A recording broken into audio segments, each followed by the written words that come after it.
You ever heard someone say that Matthew and Luke give two different genealogies of Jesus, so there must be a contradiction there in the Bible? Every time I hear an atheist say something like this, I just want to turn to them and say, really? And how many genealogies do you have? Every one of us has two genealogies, one through our father and one through our mother.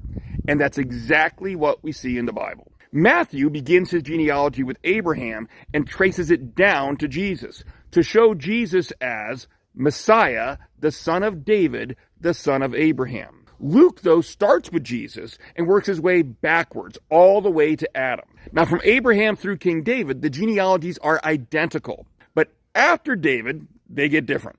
Now, the first thing you need to know is that these books were both written in Greek. But in ancient Greek, there weren't different words for in-law. We say things like father-in-law, son-in-law, mother-in-law. But in ancient Greek, they just called those people father, son, or mother.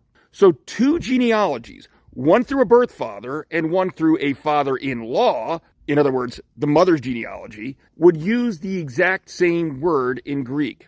Now, Luke says something very interesting at the beginning of his genealogy. He says Jesus was the son, so it was thought, of Joseph, the son of Heli. Of course, if you understand Christian teachings, you realize that this is because Jesus wasn't truly Joseph's biological son. Mary was a virgin when she gave birth. But the outside world would have assumed Joseph was his father. Luke is giving Jesus' biological line of descent. But he couldn't do that through Joseph because Joseph wasn't his biological father. Now put those two pieces of information together and what do you get?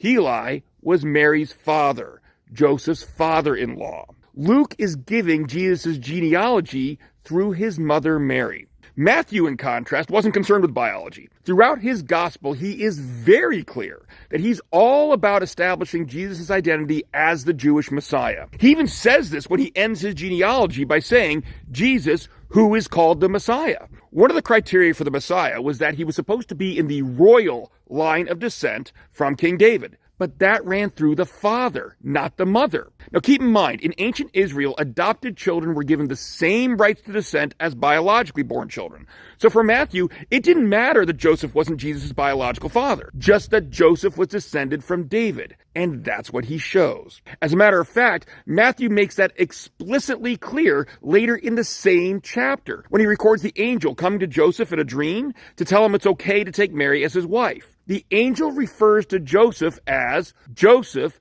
son of David. So there you go. You have two genealogies, and so does Jesus. This isn't exactly rocket science, and it's definitely not a contradiction. God bless.